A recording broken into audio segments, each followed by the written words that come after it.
Why, hello.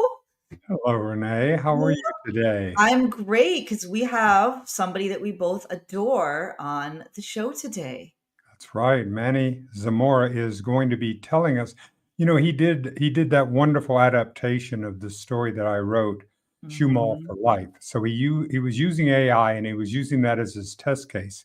But Right. since then, he has continued on. I mean, he is demonstrating what film can be with AI, where it is today. So we thought we would bring him on to show one of his films. And so let's begin with that. All right. Do you want him on do you want him on Oh, so yes, we I are want okay. Manny on first and say hello Okay. to him, of Yes. course. Welcome to the cafe, Manny. Oh, lovely to be here. This just, always enjoy a nice hot cup of Joe right here.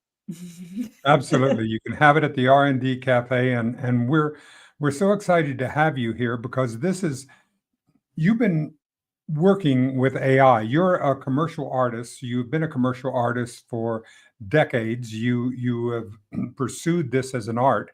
You have Uh-huh. done many things, including this wonderful comic book series, La Salvadora. So this is all that you have done without AI. This is the hard drawing and the work that you've done. But now you're seeing AI as an assistant to be able to create and to go on in addition to your art. Is that correct? That's right. That's right. Uh, thing about it is, I always wanted to be a filmmaker because I love movies. Ever since I was a kid, I was always fascinated by movies, but I was also fascinated by how they were made. I was one of those kids that like to take things apart to figure out how they worked. Absolutely. And one of the things, so whenever I saw there was a making of or behind the scenes kind of program or move or short or whatever, I was there. I was riveted. It's like, how did they do that? How, you know? And so now, with the advent of these AI tools, you know, anybody can be a filmmaker now. And I know for some Well, people that's I'll take a little bit of umbrage in that because we're going to show later on exactly what it takes for you to do that because you have to combine this amazing artistry and this amazing eye that you have with. So it's a lot more than just anybody can become a filmmaker. well, true, true.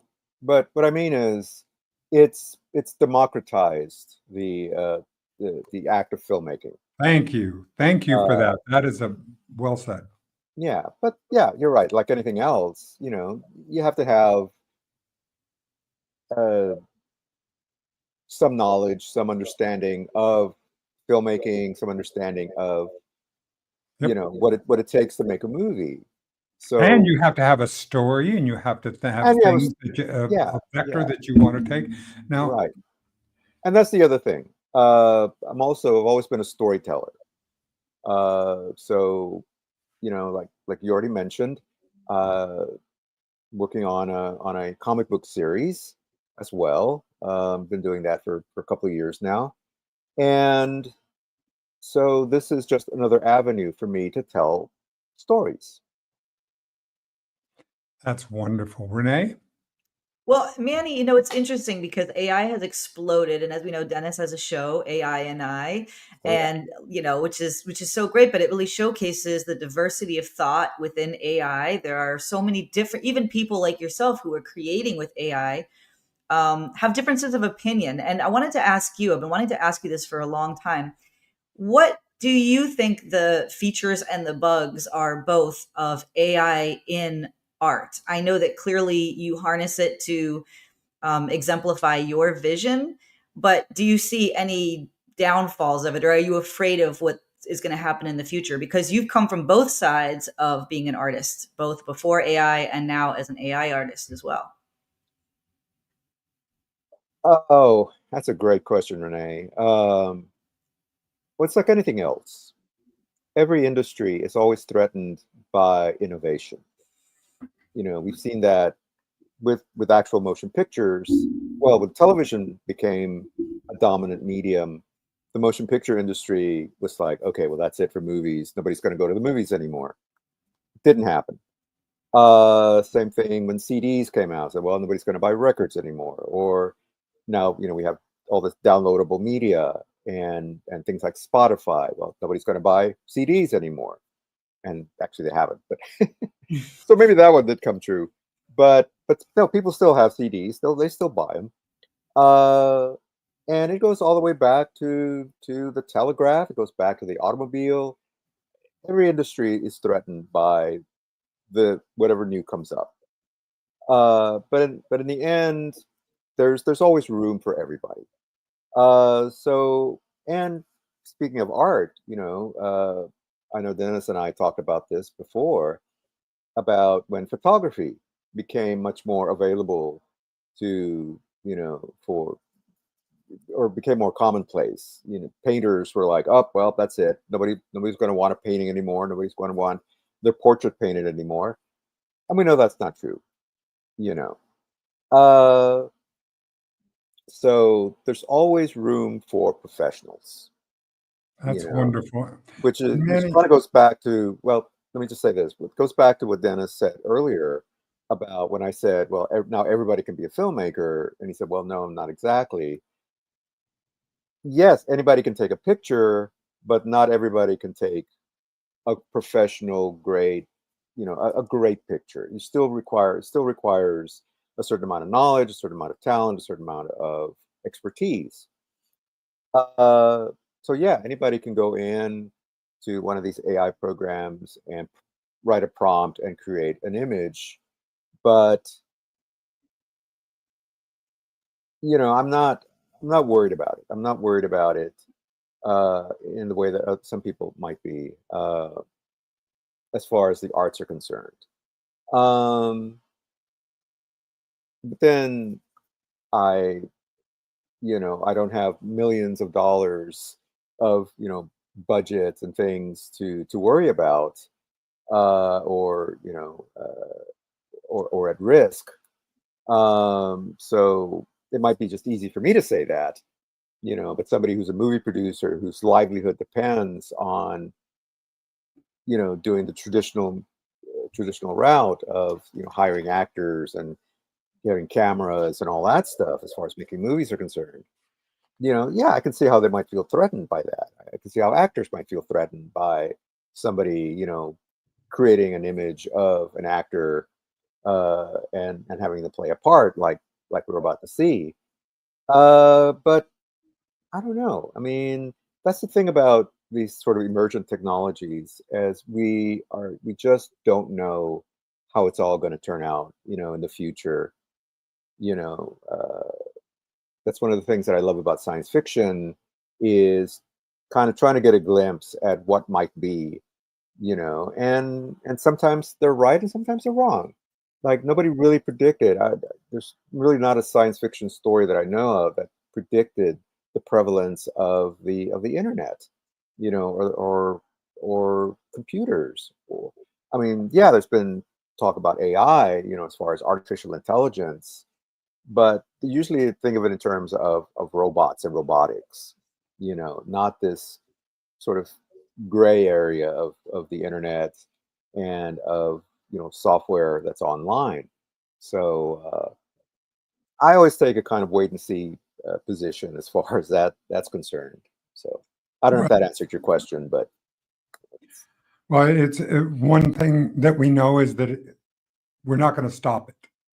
no, no, the genie's So out of it's the going to bottle. So happen. So you're taking advantage of it, and you have a particular love for a genre called noir. The mhm. detectives, the Mickey Spillane. And this is what this story comes out of, doesn't it? Yes, yes, yeah. I love film noir. I love detective stories. uh, you know, Humphrey Bogart in a trench coat and fedora in the Maltese Falcon, and I've read Chandler and I've read Hammett and I've read Mick Spillane, like you said, and yeah, it's just, and especially that old black and white aesthetic. It's, I don't know, it's just, there's just something about it. I just love a good mystery story. So yeah, so that's what I've kind of gravitated towards when I decided, hey, you know what? let's kick the tires on this AI thing and what I can do with it. All right, let's see it. Let's look at this first production that you've done and how far it is in its own evolution. Okay.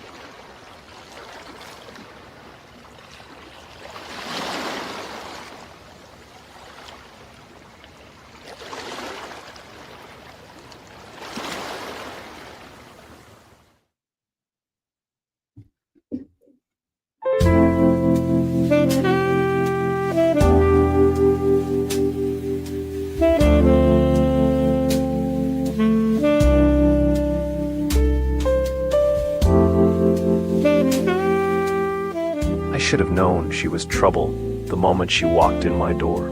Mr. Temple, my name is Samantha Brooks. I need your help. Come in, Miss Brooks. What can I do for you? She wanted me to find her sister, Rose, a nightclub singer. She worked for a guy named Saul Brockman, the owner of Happy Harry's nightclub.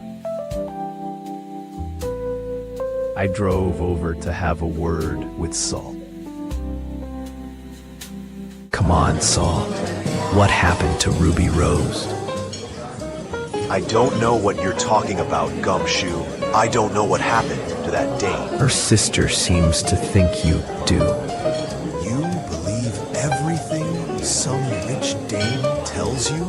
I knew Brockman was lying, but I couldn't prove it. Yet. I drove back to my office. There was a light on when it should have been off. I knew someone was waiting for me, and they weren't friends.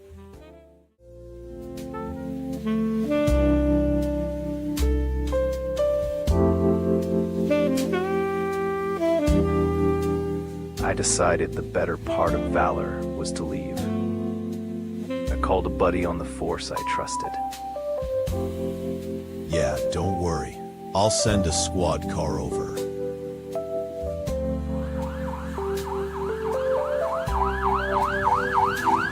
The hoods left like they had nothing to worry about.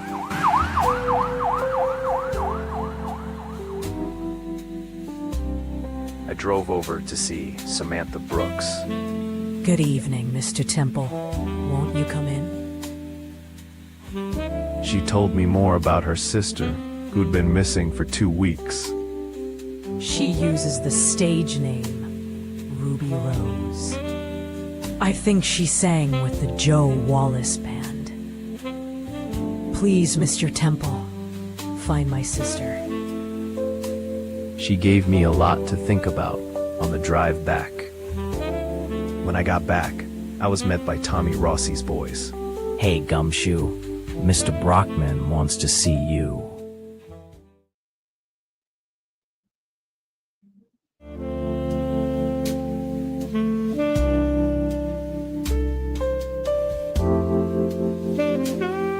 Tommy Rossi and his goons dropped me off at Harry's.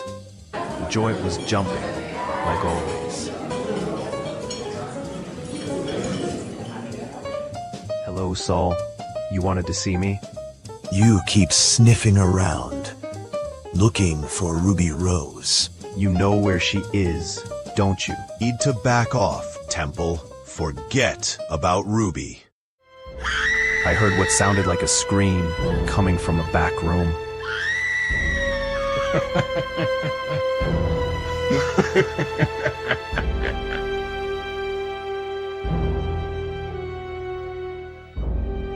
All you're gonna find is heartbreak, Gumshoe.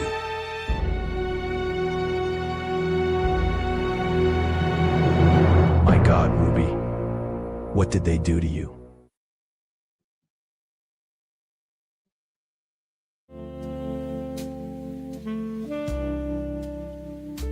Lousy weather, like my lousy mood. I knew I had to call Samantha Brooks, but I couldn't.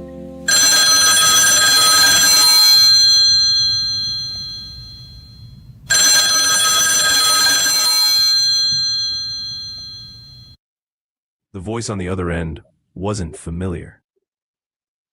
Mr. Temple, if you want to know what happened to Ruby Rose, listen close.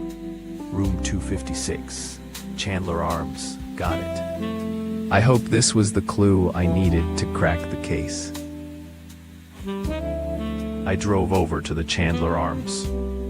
The Chandler Arms was a flophouse flea bag I wouldn't be caught dead in.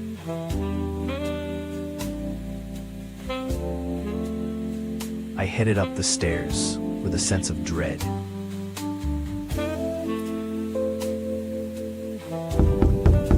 You must be Nick Temple. I was expecting you. All right, lady. Who are you? Who I am isn't important. If you want to find Ruby, you need to see this. She showed me a picture of some lady singers. The 4 nightingales. What did they have to do with Ruby? Come on, lady. Spill it. What happened to Ruby Rose?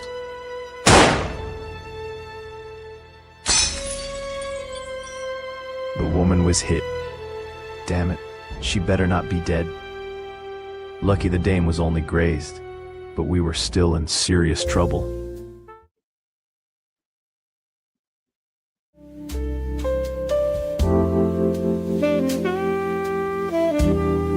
Somebody called the law, but I wasn't going to stick around. I wasn't going to wait around to answer questions. We hightailed it out through the fire escape and hoofed it down an alley for a quick getaway. The dame and I stopped at an all-night Greasy Spoon. She finally told me her name was Morris, Monica Morris. The same question get running through my mind. Why would someone shoot over a picture of jazz singers? Ruby knew about the ledger, the names, the payoffs. Someone called me and led me to you. Who was it? Monica told me it was Joe Wallace who called me. Wallace had a gig playing at the Blue Swan Club. I dropped by the Blue Swan to have a word with Mr. Wallace. Come on, Joe. You led me to the woman at the Chandler. Why? Monica used to work for me. I didn't want to get involved in her drama. So why don't you tell me what happened to Ruby? Look, Ruby just up and left. I don't know where. He pointed me to a curtain hiding another back room. Another room full of secrets. Who were these women? You got too nosy for your own good, Temple. Time for you to go. This isn't the most private place for a murder, Wallace. My God, Joe, what are you doing? I had to act quick and punch hard. I'm sorry, Mr. Temple. This is all my fault.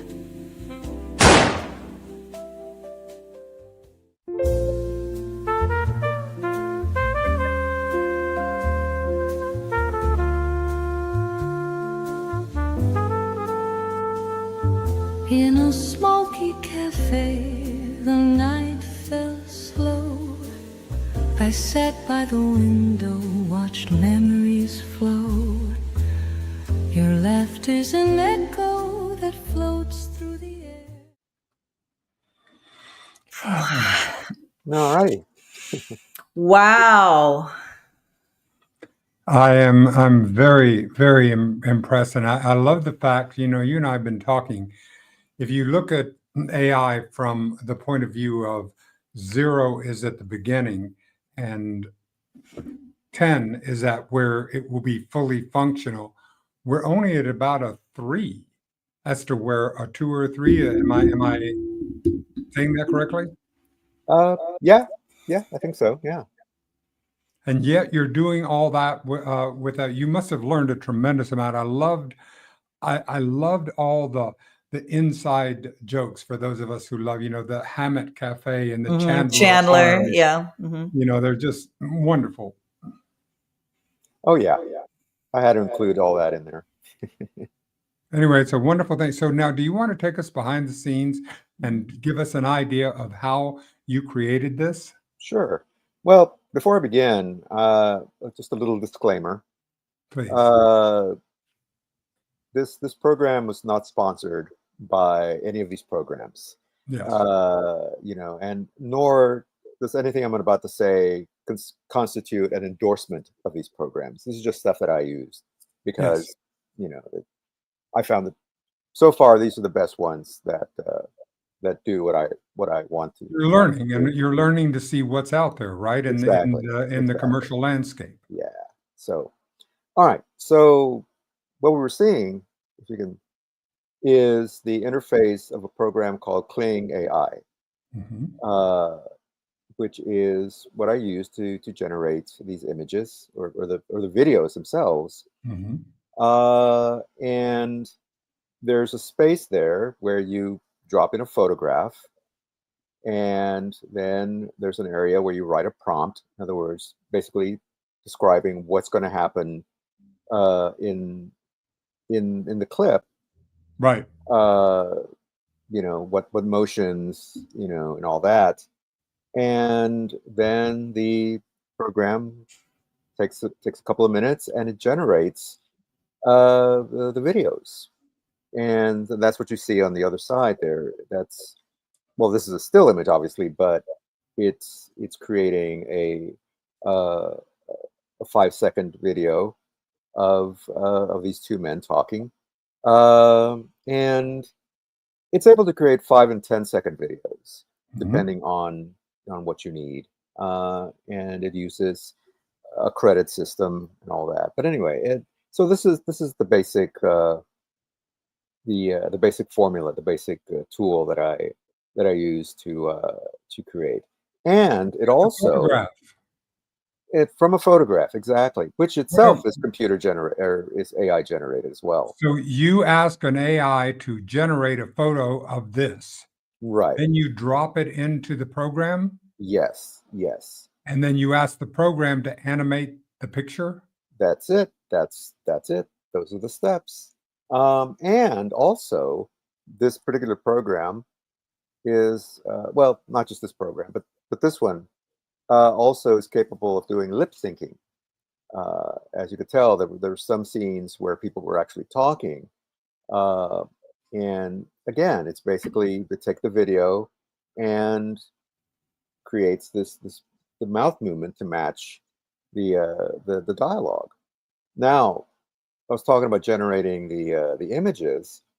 There's another program called Image Effects, which you see here, the interface for that, where again, type in a prompt. As you can see in the little square, there's part of the prompt, and I tell it, I want a black and white image. It's going to be film noir, and then I describe. You have to be fairly detailed as to what exactly. That way, you get exactly what you want. In this case, I wanted a picture of a man jotting down some notes, and the detective. But I wanted to be, have kind of a consistent facial features. So, describe his hair, describe the mustache, the clothes he's wearing, the office environment, and so on and so forth. And this program gives me 4 different versions of this prompt. So I get to choose, okay, which one is the closest to what I think, or what I wanted. And so I get to choose. Now, the thing about prompts is it doesn't always get it right. As you can see, there's multiple images here. And what I wanted the fedora to be on the detective's head, but it kept putting it on the other man's head. That's funny. And so I was like, finally, I decided, you know what? I'm just going to say no hat for anybody. So it doesn't always get it right. Because like any other program, it does what it tells.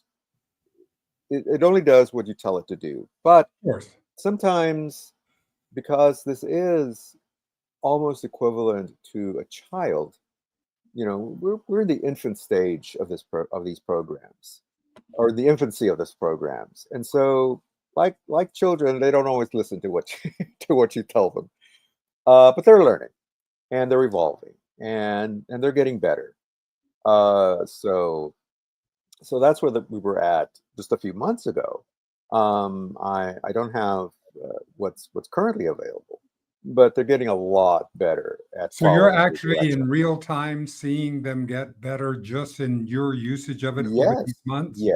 yes, just in real time, exactly. Yeah. So, uh, what what I'm capable of doing, what other people are capable of doing, who are also doing these little films as well, or videos or whatever you want to call them. Uh, what we're doing now is going to look almost quaint by the standards of just a few months from now or a year from Sure. now. We're going to look Look, back on what we've done today and go, "Oh wow, well that was crude." sure. Look at the daguerreotype, right? The Exactly. daguerreotype versus, I mean, we're seeing the speed of technology advancing amazingly. Renee? That's right.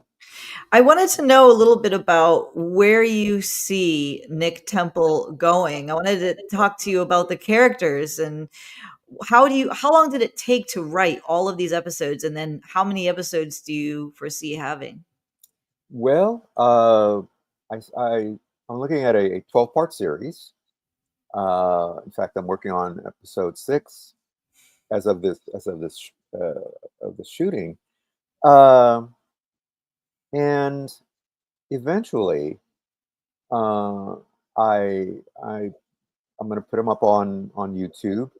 I'm going to create a channel for my what I call my South Coast Productions, which is my own little fantasy production company that I'm You putting. are producing, it's not a This is fantasy. not a fantasy. I thank We you, Renee. literally This is, have been all It right, is, watching it. that was yeah. bad, Well, Manny.